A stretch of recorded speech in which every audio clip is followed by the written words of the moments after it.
Bonjour et bienvenue dans le guide Blueness, le guide de l'alimentation idéale pour le genre humain.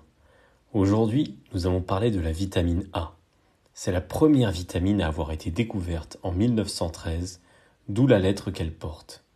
C'est une vitamine liposoluble, c'est-à-dire qu'elle est soluble dans les graisses, donc stockée dans ces dernières, comme nous l'avons appris dans le podcast précédent sur les vitamines en général.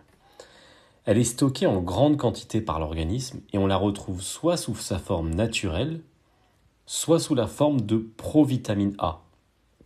Pro pour signifier précurseur de la vitamine A. La principale provitamine A est le bêta-carotène, que l'on retrouve notamment dans la carotte, mais également dans certains fruits et légumes.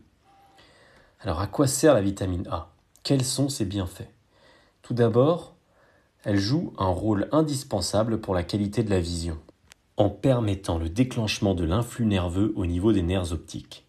Un apport insuffisant en vitamine A peut ainsi augmenter les risques de cataracte et de dégénérescence maculaire.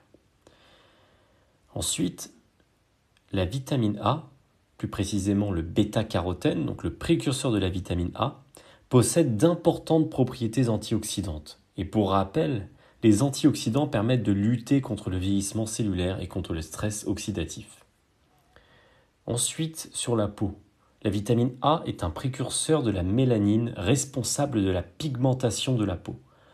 Un bon apport en vitamine A et en bêta-carotène permet de préparer la peau au soleil, de protéger les cellules cutanées contre les agressions externes et de favoriser leur renouvellement.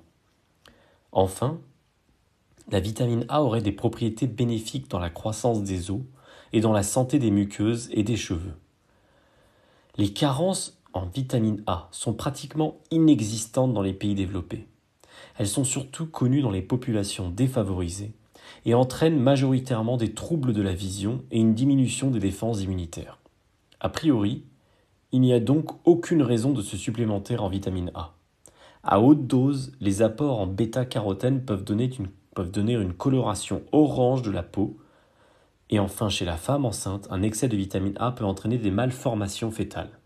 Par conséquent, l'apport en vitamine A permis par l'alimentation suffit amplement à couvrir nos besoins. D'ailleurs, les apports nutritionnels conseillés en vitamine A sont d'environ 700 à 900 microgrammes par jour, soit 0,8 mg par jour. On trouve la vitamine A dans les aliments d'origine animale, le beurre, les œufs, le lait, le fromage, les abats ou encore le foie. La provitamine A et notamment le bêta-carotène se trouvent dans les fruits et légumes. Carottes, abricots, mangues, poivrons rouges, laitue, persil, épinards, légumes à feuilles vertes foncées, crucifères, patates douces, etc. À noter que les lipides ont une action bénéfique sur l'absorption de la vitamine A. En conclusion, la vitamine A se trouve naturellement dans les aliments recommandés dans le guide Blueness, que ce soit les œufs, le beurre, les abats ou encore les légumes verts. Et elle est également synthétisée facilement via la provitamine A que l'on trouve abondamment dans les fruits et surtout dans les légumes de manière générale. Il n'y a donc a priori aucune raison de se supplémenter, quel que soit le type d'alimentation qu'on choisit, que ce soit une alimentation saine ou une alimentation standard. D'autant plus qu'un surdosage est largement déconseillé.